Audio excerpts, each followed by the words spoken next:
Well, my name is Julia Parker, and I've been a storyteller for a good many years.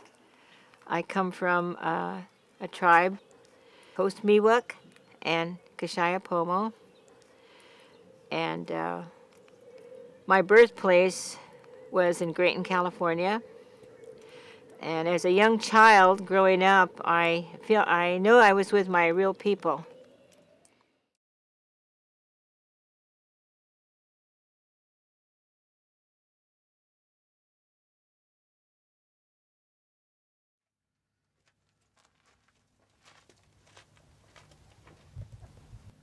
This is what our great-grandmother lived in. Wow, it's nice. Kocha.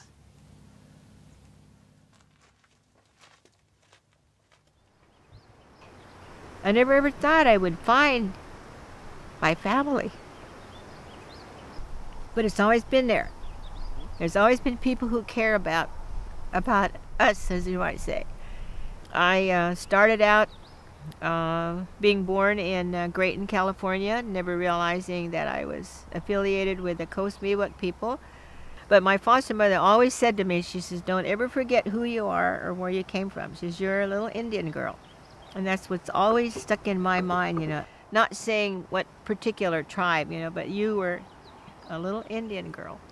I just found out recently that the hotel that I stay in Santa Rosa is right near one of the streets where my family lived. Because I remember as a little child going across the railroad track to the school, and I remember it being very much, the word today is being discriminated against.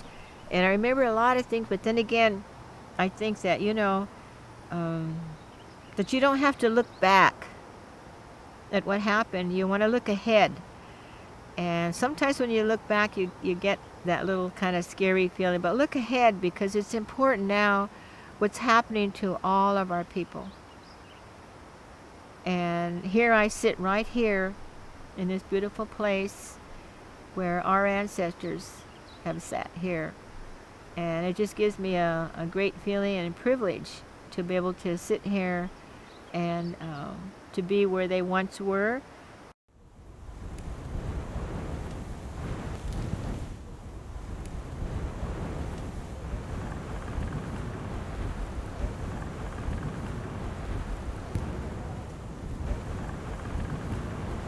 The ladies behind me are from our Coast Miwok tribe, and they're all gathering willow sticks for their baskets.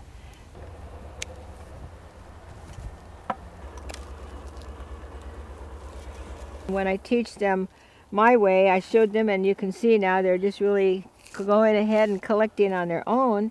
And this is what is so nice about it, and that's what the elders generally just show you how to do it, and then you just pick it up.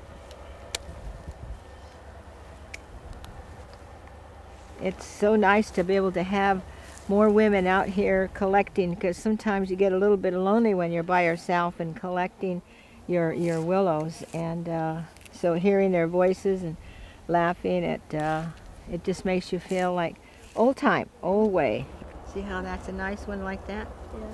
When we get out and we're in places where the grandmothers were, that it kind of comes back to you as to what you should do. You know, it's just that it hasn't been noticed that much. We're so busy with our everyday work that we sort of kind of forget about what is around us until we stop and we look and we listen.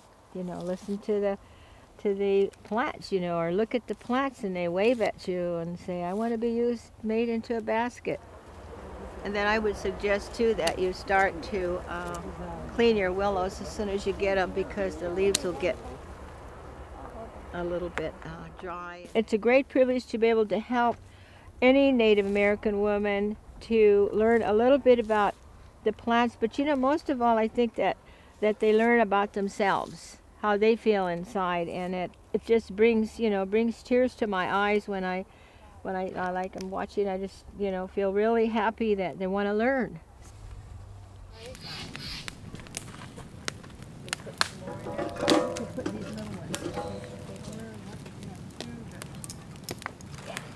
It's something to know how these people existed thousands of years. In Yosemite Valley, 6,000 years. Here, thousands of years.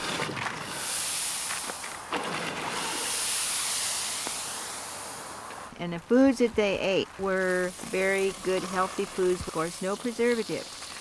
In old-time way, they would make this acorn mush every day. Yeah, just roll it around and put it like that.